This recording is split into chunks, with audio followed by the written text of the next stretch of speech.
Welcome back to the Pando Days 2023 premieres. I'm Eugene Shirley, co-hosting these events with Matthew Manos. Check the Pando Days 23 webpage to see the premiere week schedule for all 16 projects. Last night, we heard from Pierce College about using their 400-acre campus to strengthen biodiversity, and Cal State Northridge about innovations in composting. This afternoon, we're hearing from Mount St. Mary's University and the University of Southern California about their work to help meet LA County's sustainability goals. As a reminder, all 16 premier events are recorded. These recordings, along with all project materials, will be posted on each team's dedicated webpage on the Pando site throughout the month. Recordings are then judged by a distinguished panel of specialists in the first quarter of the new year. Then on April 14, we gather key people from across the whole of LA County to honor some of the best of these initiatives and help move as many of them as possible forward. We call it the Pando Sustainability Awards, held at Caltech. So let's begin with Mount St. Mary's. Our format is this. The team has 15 minutes for its presentation, followed by 15 minutes of Q&A from our panel of experts. The Mount St. Mary's University team is led by Professor Adrian Jones. Over the previous Pando Days season, 2022, Adrian led a team of students on a project that would transform sections of the university's landscape using native plants and low water strategies. This year, they're working with campus agencies to actualize this plan and create a living laboratory with educational outreach for the community. Adrian, it's wonderful to have you with us. I love hearing when Pando Days projects are gaining traction and getting realized with next steps. We're eager to hear more. Great. Thank you. Thank you, Eugene, and thank you, everyone. Great. So the title of our Pando project this year is Building a Resilience Garden, Transforming an Unused Lawn Space into a Native Plant Community. And I'm Adrian Jones. I'm a professor in biology, and I've been working closely with John Deeb, who's our director of facilities. So it's a neat partnership because it's on the academic side and on the kind of the staff side as well. And we have some great students. Some students were involved last year, and we have some new students. So Sam, she's great because she's a double major with bio and art. So she's really into like the design elements. Dee, she is a passionate gardener, president of the environmental club. And then we have two new students, Michelle and Andrea, who are just starting their sophomore year and getting into it all. And they'll be able to carry it on because Dee and Sam are graduating in the spring. So last year, like Eugene said, our project was kind of dreaming up this project. And when we started it, we really didn't know that it would go to be able to become a reality, right? It was a dream. So we called it Probing for Land Resilience, employing a data-driven approach to advocate for the replacement of traditional landscaping with native plants. And the students kind of identified this area on campus, right, where it's not, there's not a lot of native plants going on. This grass is weird. No one hangs out on it. This big bird of paradise just kind of sticks out like a sore thumb. So they thought, wouldn't it be cool to start with this area, right, and transform it into native plants or drought-resistant, water-saving plants? And so Sam did this rendering, right, where she kind of imagined what it could look like, right? And so this was part of last year's project. And the other thing that was great about last year's project, just revisiting it, was we kind of came up with this blueprint that other schools could use for designing and advocating for projects on their campus. So the first things the students did, or we recommend to do, is search your strategic plan or your sustainability plan on campus, set up meetings with appropriate departments and look for common ground. So one thing the students found is when they met with facilities, they were like, heck yes, we hate this grass. We hate mowing it. We hate maintaining it. Let's get rid of it. It's not like it's big enough to play sports on or anything like that. They're like, they were on board to get rid of it. It would actually help lighten their load and be like a benefit for them. And then the students, because we're scientists, we use sensors and probes to collect data to strengthen our case. And I'll have a slide just revisiting that. And then we presented the project to the decision makers, to the administration, to the president and the provost, right? And then thankfully they were excited about it. It really aligns because it aligns with the strategic plan. And now we're going to be transforming the space. We're actually making it happen, which is very exciting. We like Eugene said, our project kind of fits in with goal 1 and goal 5 of the LA County sustainability goals: resilient and healthy community environments and thriving ecosystems, habitats, and biodiversity. Like I said, this project fits in with our sustainability goals. Our school is a Catholic university, and we signed on and pledged to be a Laudato Si university, where this university is submitting our own plans and timelines for making real gains in sustainability on campus. So this project fits right in with that. And the global issues students were thinking about, of course, were climate change and drought and wildfire, because our school was impacted by the 2019 Getty fire really significantly. So that's been on the students' minds a lot. And we know the students were doing research, and we have a tiny native plant garden on campus. That native plants use up to 80% less water compared to grass. They're also good for biodiversity. They provide food and shelter for native pollinators. And these are just a couple of plants that are in our tiny little native plant garden that the students made. And it's like in the back of a building. No one can really see it. It's kind of like no one was planting there. So the students threw in some native plants there.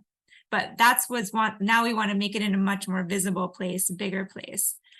And so what we did is we met with groups on campus, and we got connected to a landscaping company that the university uses. So they came out and they did this professional, I don't know what the proper design term is, like a architectural or landscaping plan of where the buildings are and the area of the space. So you can see it's kind of a oddly shaped space. And this is a photo that kind of lines up with that space. So now we have this great plan to blueprint, right? Or green print, I don't know what you call it, to build off of. And so we've been working with this Finley landscaping group.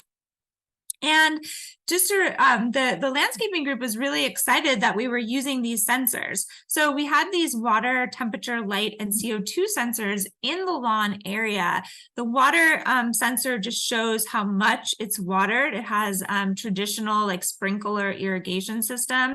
This is the temperature range, and the nursery that we're working with is excited that we have the light levels, because some plants need a lot of light and this area is a little bit shady. So we'll use this to choose the best native plants for the area. The other thing too is when it's rush hour during the week, this area does get a lot of CO2 because it's one of the main roads onto campus. So a lot of cars are going by. So just something to keep in mind, that there will be a little bit of pollution in that area. So not to pick something super sensitive. So they were very excited that we had this data to share with them. And then this is the data we presented to our president, right, and the administrative, is how much water we could save, right, if we took out the sprinklers, replaced it with drip irrigation, and just used native plants instead of the lawn. So this was data from last year where we had this rain event in our native garden that isn't watered, and you can see the water, the soil moisture is much less than with the daily sprinklers in the lawn area. Lawns classically take up a lot of water.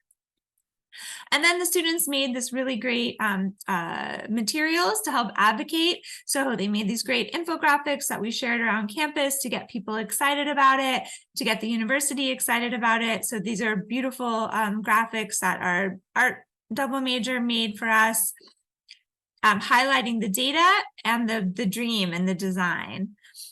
Right. And so now next steps, we just met again with our landscaper and facilities, and it's going to be that lawn, the really kind of water intensive plants are going to be taken out over the winter break. So probably next week, they're going to install drip irrigation instead of the sprinklers. So we'll be saving a lot of water. Students are working to design the layout and choose the plants. So, they'll be working on that January, February, because March is a good time to plant, and the students will do the plantings, right? So the professional team is going to do the removal, right? And then the students will get to be involved in doing the planting with help, right? So we make sure it sits, but the students will help choose and actually do the planting. And like Eugene said, we're gonna use the space as like a living laboratory and a community space. So the students will continue to put sensors in so we can actually document the water saving that we have. And the students are working on signs that will inform the community about the benefits of native plants and water use in case they want to do something at their own house, right? And maybe take out some heavy water intensive plants and put in some native plants. So we hope it'll be a space that inspires people to do this in their own space as well. And then I just have some slides of some of the plants I can't see where we are with time. That was a little bit, we're good. Okay, so I have a couple of slides with some of the plants that the students are thinking about. A coast silk tassel, so again, native, hosts the white line sphinx moth. I don't know if these will all go in for sure, but they've been researching them. Monterey carpet, right? Because some of the area, we can't put trees everywhere. We need some ground cover. So this is a great ground cover. The seaside daisy, an aster. Our school colors are purple and yellow. So the students have been choosing plants with kind of purple and yellow flowers, right? This is another, it supports a really neat moth. We can see if that will come onto campus. Coyote mint, right? The students also wanted to have some edible plants or medicinal plants in the garden, so they can also have workshops on medicinal plants and natural remedies as well. So this one you can make into like a mint tea. This one too, right? This is a beautiful sage with the purple flowers. White sage, of course, has that beautiful aroma, and it's very culturally important to Indigenous communities. So we on our campus are on Tonga land, so this is an important native plant in the Indigenous communities. So the students wanted to kind of highlight that and teach about that. In addition, it's a great important food source for all these bees and butterflies and other wildlife, and it smells great and looks beautiful. And then the students are working on signage, right, that we can place in the garden, teaching people about the plants, like what role it plays in the ecosystem, what does it have a medicinal or a cultural benefit, where does it come from, and how much water it's saving. So this is just to give you an idea of what the students are working on. And that's it. So I really would like to thank Pando for working with us. We got a little bit waylaid because of my injury, and we lost our original designer. But we're back on track, I think, and it's really exciting that this is actually going to happen. So thank you, everyone. Thanks to Eugene and Lynn. I met with Lynn several times. She's very encouraging, and Betsy too. Well, wonderful. Thank you, Adrian. And it's really wonderful just to see a project that was hatched and then developed in a Pando Days project, and then continuing to be developed, and then plans from continuing to move forward. As I said earlier, that's really terrific to see. And I love how you're transforming your own campus. You're bringing these sustainability goals down to earth right there at home, and that's also terrific. So let's bring in our experts and see what they think. We'll give the next 15 minutes, or really whatever they need, over to them and to you, Adrian, for discussion. Let me introduce them. With us this afternoon are two of my favorite people, Claire Robinson and Ed Bacon. Claire is an architect by training and former professor in the field who founded an amazing organization that operates out of Altadena, Amigos de los Rios. The organization is greening LA County by creating an emerald necklace of parks and natural infrastructure. And joining Claire is the Reverend Ed Bacon, Vice Chair of the Pando Populous Board of Directors. Ed is currently in Alabama, but was for years a fixture of the social and environmental justice landscape in Southern California. where he led one of the largest and most socially active Episcopal churches in the country. Claire and Ed, thank you both so much for being with us today. And Claire, let's start with you. You have done your share of campus reimaginings all over the Southland. What is it about the Mount St. Mary's project that is most striking to you? And could you just help us unpack the project and unpack what we've all seen? Yeah, there's so many things I love about this. First of all, a lot of our work is inspired by the Chamber of Commerce of Los Angeles, who commissioned from Olmsted Jr. and Bartholomew a plan for how to make the LA Basin sustainable over time. And this is like in 1930. And they were really scandalized at the time by how out of balance we were then and were destined to become without concerted planning. And they noted that we really needed protections of our upper watersheds and a vision of natural infrastructure along our two river corridors and protections for the coastline. And they also said that based on the number of people in the basin, that unlike San Francisco or Washington or London or Paris or great cities around the world, we didn't have the right balance of open space to protect public health. And you can imagine fast forwarding essentially, 93 years, things have only gotten worse as far as our balance of open space and people.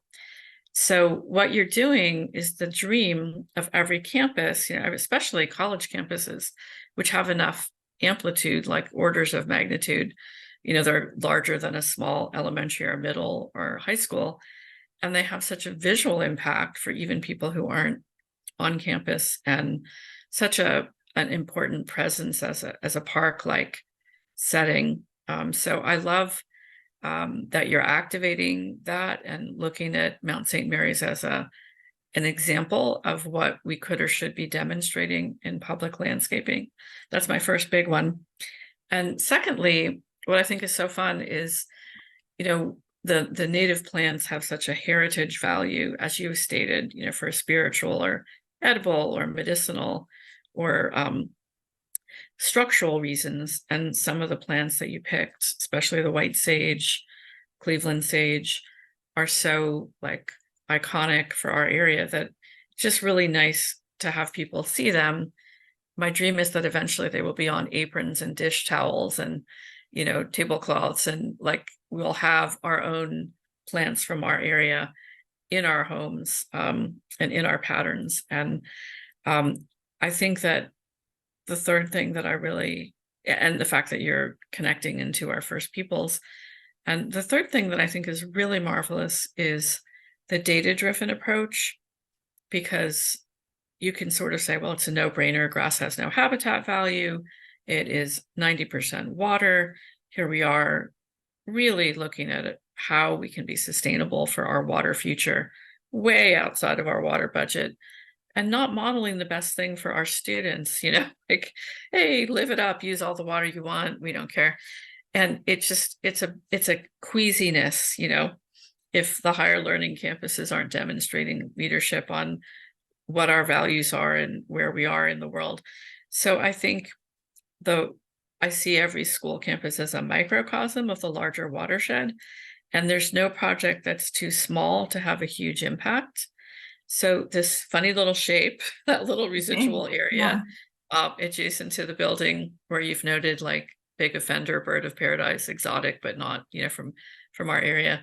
And you've taken this as a little kind of DNA or bouillon cube, a fragment, I guess I would say, of what could be, adopted policy-wise for the rest of the campus.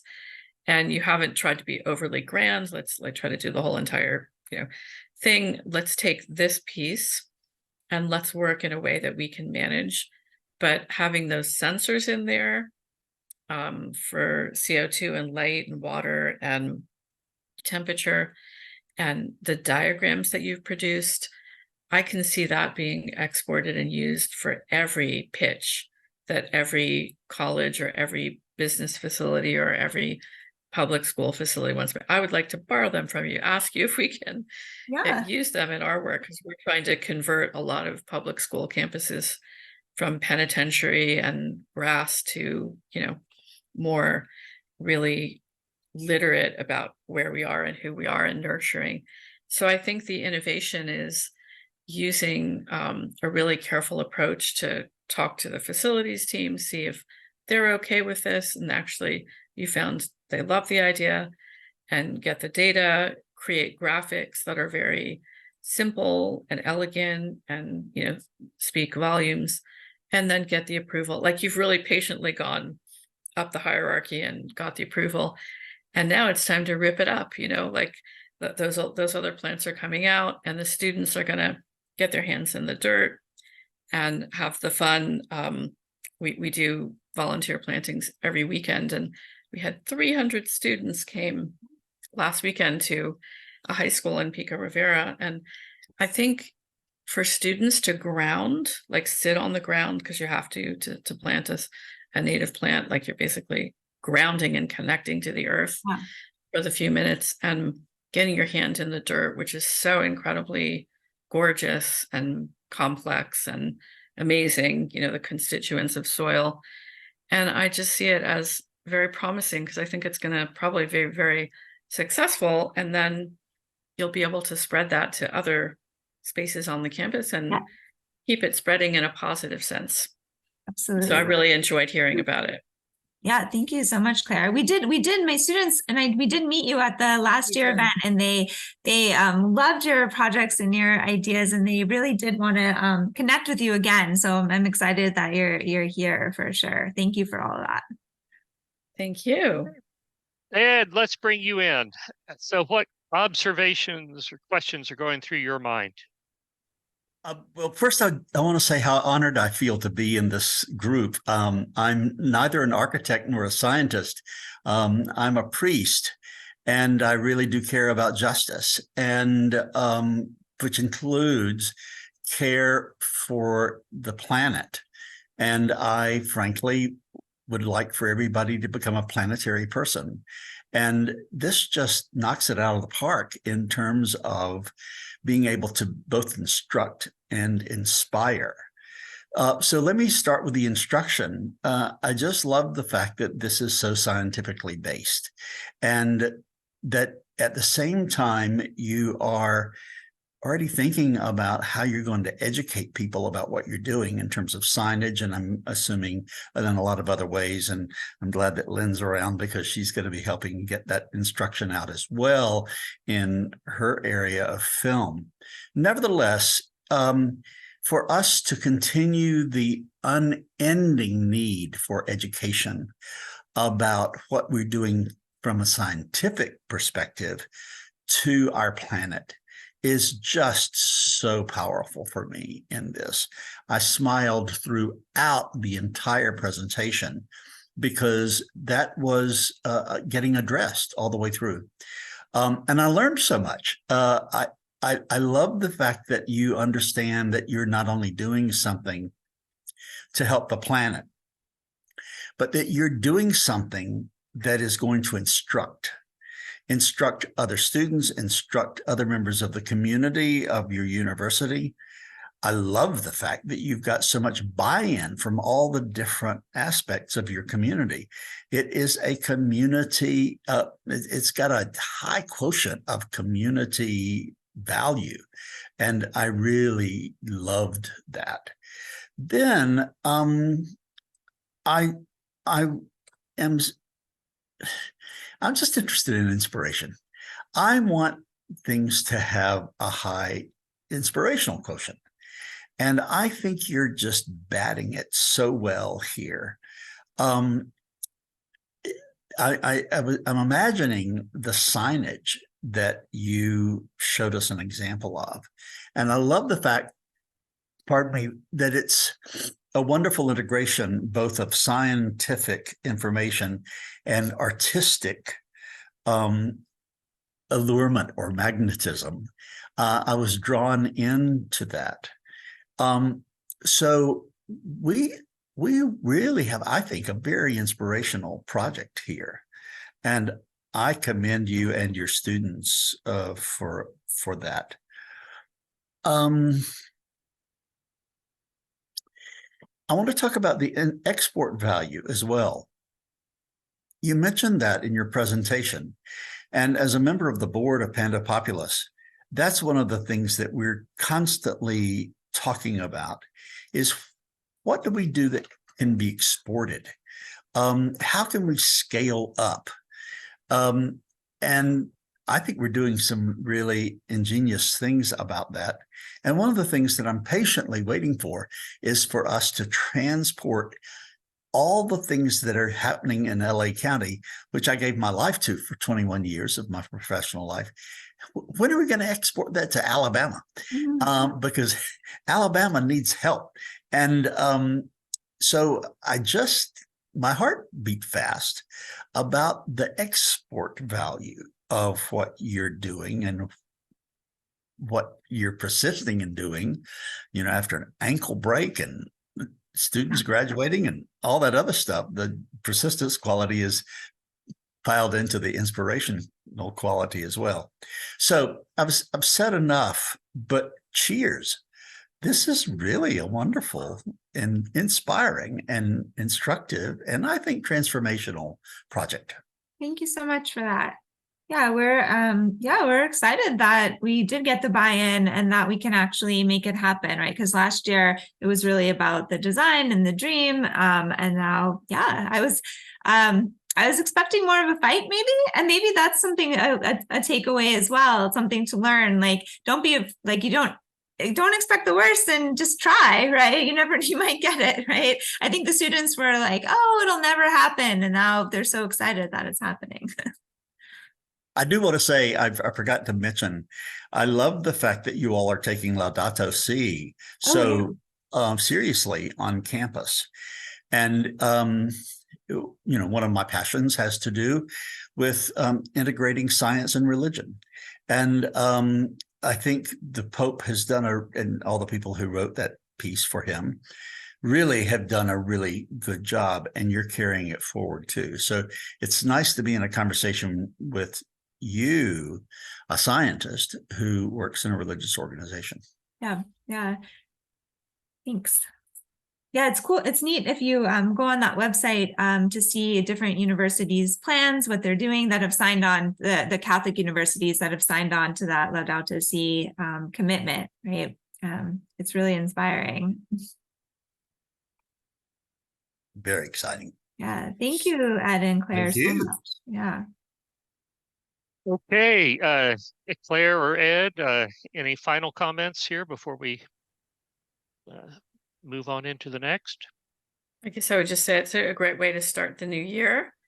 And just as your students were a little doubtful that they'd get permission, I think we can hold forth hope that now that the facilities teams have the data and the president and the group is okay, I would like to see this spread as far across the campus as possible. And I never thought that when we started our volunteer stewardship events, probably 6 years ago, first time maybe 3 people came, and I'm like, okay, well, let's go to it.